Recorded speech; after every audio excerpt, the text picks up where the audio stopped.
생활 속 마음 언어, 화를 조절하는 능력편입니다. 본 강좌 시작하기 전에 먼저 알려드릴 내용이 있습니다. 이 강좌는 내면 성장을 위한 마음 언어 배우기 기초 강좌를 어느 정도 이해한 분들을 대상으로 진행을 하고 있습니다. 물론 이 강좌를 먼저 들으셔도 되는데 이 강좌를 듣고 이해가 되지 않으시면 내면 성장을 위한 마음 언어 배우기 강좌를 꼭 들어보시기를 권합니다. 우리가 일상에서 이 화라는 문제를 늘 겪고 삽니다. 내가 화가 나거나 또는 누군가가 화가 나서 나에게 화를 내거나 하는 이런 문제를 겪죠. 그래서 이 화의 문제는 평생을 따라다닙니다. 자, 여러분은 화가 날 때 화를 어떻게 대하고 있습니까? 즉 당신의 태도에 대한 한번 질문을 드려봅니다. 화를 잘 낸다 또는 화를 잘 참는다. 이 두 가지 중에 하나를 골라야 한다면 어느 쪽에 더 가까우신가요? 화를 잘 낸다의 경우에는 심근경색이나 뇌경색으로 병이 온답니다. 그리고 화를 잘 참으면 암이나 조울증으로 오고요. 심지어 한국에서는 화병이라는 것도 존재하고 있죠. 그게 세계적인 의학 권위를 가진 기관에서 화병을 한국의 독특한 병으로까지 얘기를 하고 있답니다. 화는 매우 어려운 문제인 것 같습니다. 우리가 살아가면서 한 번쯤 치통을 경험을 합니다. 이가 썩어도 치통이 오고 또는 스트레스를 받아도 아마 이가 아픈 경우가 있죠. 그러면 우리가 치통을 겪을 경우에 치통의 원인이 무엇인지를 모른 채 그냥 이를 뽑을 수는 없는 거죠. 치통이 있으면 전문기관에 가서 치통의 원인을 제거를 해야 되는 거죠. 치료를 받아야 되는 거죠. 근데 여기서 얘기한 그 원인은 통증에 대한 제거를 하는 수준에서의 원인인 것 같아요. 실제 이가 썩어서 생기는 치통은 우리가 치과에 가서 치료를 받는다고 해서 끝나는 것이 아니라 결국 식습관을 바꾸고 그 다음에 이를 관리하는 능력 또는 태도를 가져야 치통이 다시 생겨나지 않겠죠. 그래서 치통의 원인이라는 것이 단지 치과 전문의가 치료하는 수준이 아니라 우리 자신의 생활 습관 또 우리 몸을 대하는 태도의 근본적인 변화까지를 우리가 이해하고 바꿔야 된다는 얘기를 제가 하고 있습니다. 제 친구가 들려준 얘기입니다. 어느 날부터 목과 어깨 쪽에 통증이 너무 심해서 양방과 한방을 다 찾아다니면서 치료를 받았답니다. 그래서 치료를 받는 과정은 뭐 괜찮아서 통증이 사라졌는데 치료를 안 받고 또 며칠 있으면 다시 통증이 오고 이래서 거의 한 달 이상을 힘들어 했답니다. 그러다가 도저히 해결이 안 되니까 치료를 받을 때만 효과가 있고 치료를 안 받으면 다시 문제가 생기니까 이 친구가 이 통증이 생긴 시점을 기억을 더듬어서 이제 생각을 해본 거죠. 그 시점에 어떤 일이 있었나 싶었더니 자신이 오랫동안 사용하던 의자를 바꿨답니다.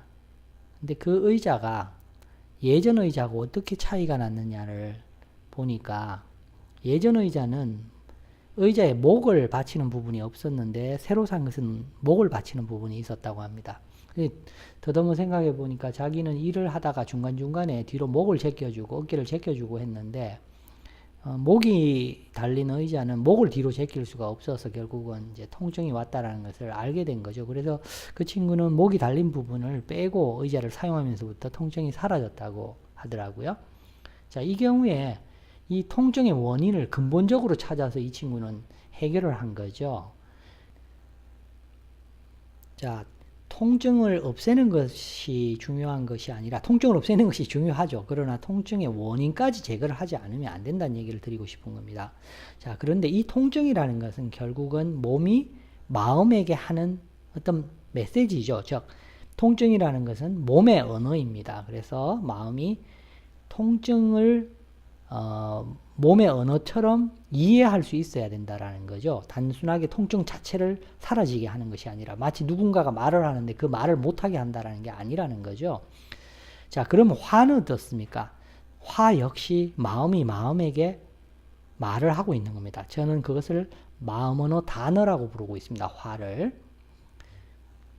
자, 화는 마음언어 단어 중에 하나입니다. 매우 중요한 얘기입니다. 지금 화를 그냥 안 나게 하거나 없애거나 이것이 아니라 결국 화라는 것은 마음이 마음에게 무언가를 이야기하고 있다라는 거죠.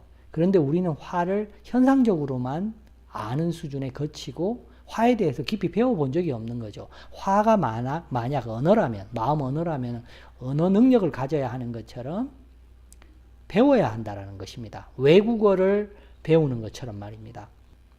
자, 화, 즉 분노 조절 능력이라는 것은 단순히 화를 잠재우는 수준의 능력이 아니라는 얘기를 지금 드리고 있는 것입니다.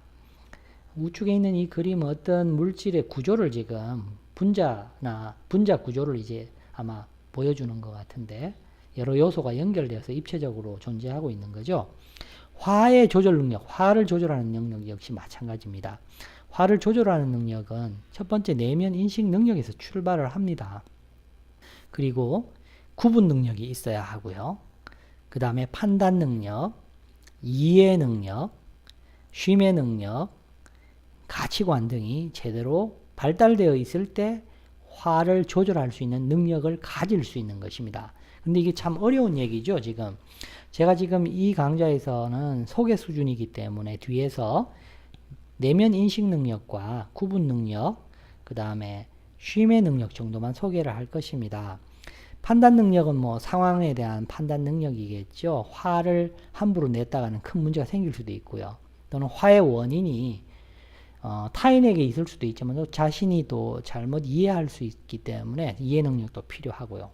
또 가치관이 잘못 잡혀 있으면은 화를 조절할 수가 없습니다. 우리 사회의 그 갑질하는 분들 대부분 이 화의 조절 능력을 제대로 키우지 못한, 제대로 성장하지 못한 결과이죠. 자, 여러분은 그럼 화가 크게 났을 때 언제 화가 났음을 자각하시나요? 자, 이 질문이 무슨 얘기냐면 우리가 화가 안 난 상태를 평정심이라고 친다면 화가 크게 날 때는 대략 이런 곡선을 타고 진행이 됩니다.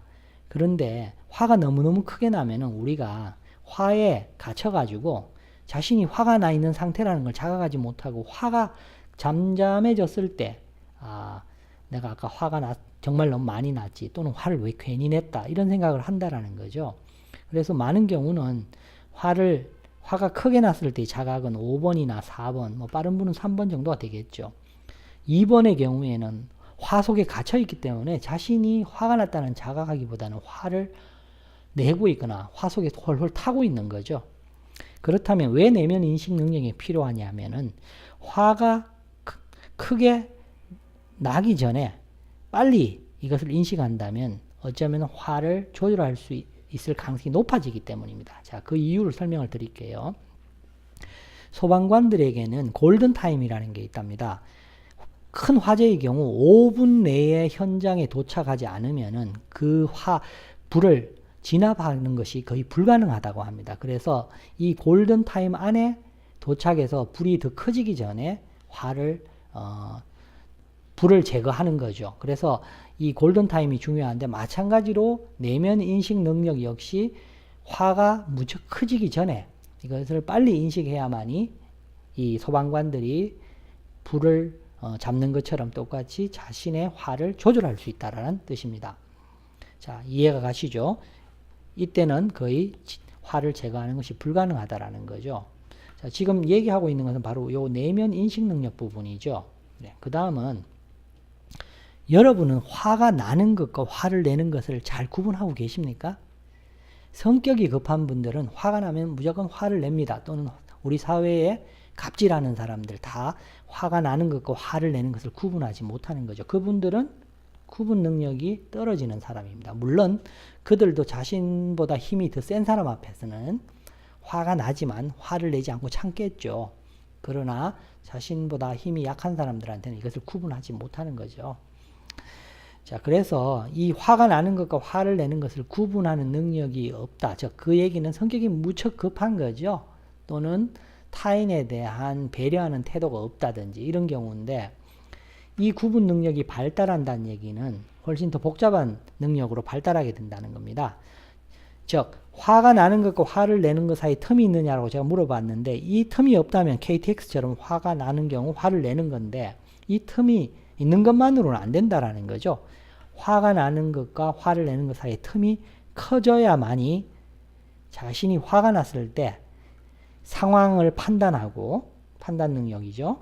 이해할 수 있다는 거죠. 그런데 이것은 뭐냐면 이 큰 틈을 저는 쉼의 능력이라고 부르고 있습니다. 그래서 실제 화를 조절하는 능력은 상당히 복잡한 능력이라는 거죠. 물론 가치관도 발달을 해야 되고요. 지금 여기서는 그것은 다루지 않겠습니다. 자, 정리를 하려고 하는데요. 화를 조절하는 능력은 사실 앞에서 제가 마음에게 어떤 말을 하고 있는 거다라고 얘기했습니다. 마음 언어의 하나라고 얘기했죠. 마음 언어 단어에. 사실 화를 조절하는 능력은 마음 언어 능력을 배운 결과입니다. 그리고 그 결과로 내면이 성장한 결과고요. 이 지금 그림은 내면 성장을 위한 마음 언어 배우기 위해서 소개됐던 슬라이드입니다. 그래서 이 화를 조절하는 능력을 가지고 싶으시면 그 기초 강좌를 한번 들어보시기 바랍니다. 결국 화를 조절하는 능력이라는 것은 마음 언어를 통해서 내면의 힘이 성장했을 때 가지게 되는 바로 능력이라고 할 수 있고, 이 능력은 단순하게 화만 조절하는 능력이 아니라 여기에 6가지로 표현한 이러한 능력들이 함께 성장한다는 것입니다. 즉, 마음 언어를 배워서 내면이 성장하게 된다면 다양한 능력을 함께 성장시킬 수 있다는 얘기입니다. 이 강좌는 여기서 끝마치겠습니다. 궁금하신 점은 전자메일로 연락 주시고요. 감사합니다.